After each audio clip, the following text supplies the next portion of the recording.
4 years ago. We've been trying to get some action, some communication. We got nothing. We were basically told nothing. We were left in the dark. So let's fast forward. On Friday, February the 10th, AZ Post representatives met and family members met, and we had a discussion about some of these issues. So we were a little prepared with what to expect here today. So we went back and we reviewed what we had and what we had done. I had in my hand a forensic scientist, the expert, who provided the expert opinion, and the expert opinion from the forensic scientist who's willing to come testify basically states the forensic scientist and microscopist have reviewed this case and provided a written signed notice with recommended examinations that should be conducted on this case prior to deciding whether Tim Salazar died as a result of an accident or as a result of another person's actions, whether accidental or intentional. Basically, what the forensic scientist is telling us that we need to be careful. Slow down. Let's take our time. Let's examine the evidence. Let's see what we have. Let's not declare an accident. I don't know if any of you in law enforcement have ever done that. I hope you haven't. Family members are there. You're describing circumstantial evidence. We have a person with the motive, the opportunity, and the means. We're all there present. We're telling the deputies that Tim's life is in danger. It's even documented in the police report. We have supervisors behind me who are sitting here who are watching intently to what's going on, and I was hoping the supervisors would still be here because I would address them. I'm willing to come to supervisor class and say, supervisors, do your job. Hold your people accountable, believe in responsibility, because you don't want any case coming back to haunt you 4 years later. If a subordinate of mine comes to me and says, this is just an accident, I'm out of here, I say, time out. Why do you think it's an accident? I don't think this is an accident. We have circumstantial factors. We have a person identified with the motive, opportunity, and the means. We have other evidentiary factors. We have victims' rights here. Let's just slow down, go back to work. Thank you for your opinion. If you have somewhere else to go, fine. I'll get someone else to replace you, but I'm not treating this as an accident. Let's close the scene down. Let's identify the person with the motive, opportunity, and the means, and let's go find them that night. But I can have expert opinions also. AZ Post can find expert opinions. We could find expert opinions too. You have 10, I have 10. But I think we all can agree, I believe we all can agree on a forensic scientist. Forensic scientist, and if DPS was here, would be able to say that we cannot just write anything off as an accident based on these situations, on these conditions. Let's get back to the actual purpose of the AZ Post hearing. Detective admitted to mistakes and had tunnel vision, as AZ Post confirmed this to us. AZ Post is unable to hold elected sheriffs in all of Arizona accountable, as a sheriff is not a licensed certified officer, and there is no requirement for a sheriff to be certified or licensed. AZ Post is unable to intervene and direct the sheriff's office on how to operate. However, AZ Post does provide training for supervisors, which were currently in the room. Now, as a result of House Bill 2613, Gila County has a new protocol for citizens' complaints. Gila County. Just Gila County. Do nothing, wait for AZ Post to complete their investigation. Should any person request a citizen's complaint, then conduct an investigation, or wait for AZ Post to complete their investigation and do nothing based on their findings. That's their protocol.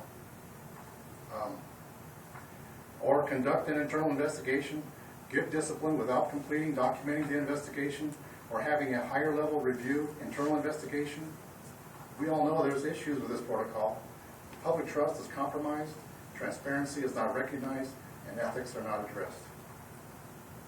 And I believe I went over the other homicide investigators. With the others that were contacted, have completed the same procedures as Gila County based on the known information. Tim's life was in imminent danger. Family members report Tim is missing for 4 days. Last person to see Tim was Julie. Person with the motive, the opportunity, the means is known. Would an experienced homicide investigator wait for weeks before locating and interviewing this known suspect? Would an experienced homicide investigator provide misleading information to 2 medical examiners to support the position as being an accident?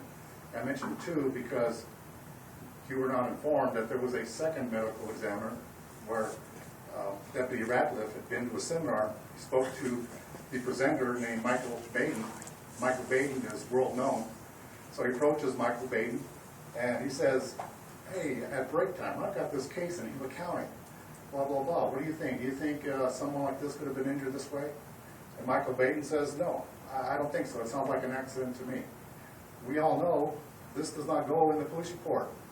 He put this in his police report. He contacted this Michael Baden, and Michael Baden feels this is an accident.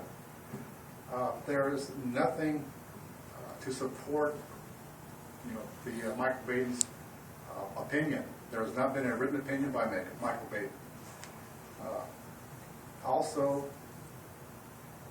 as supervisors, would an experienced supervisor on the scene allow the investigator on the scene to declare an accident without taking all factors, circumstantial evidence into consideration and clear the scene?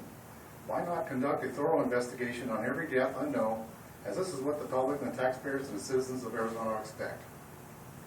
On the AZ Post website, there is a study which refers to being on a bus. The leader in any agency wants the bus going in the right direction, with the right people on board, seated in the right seat.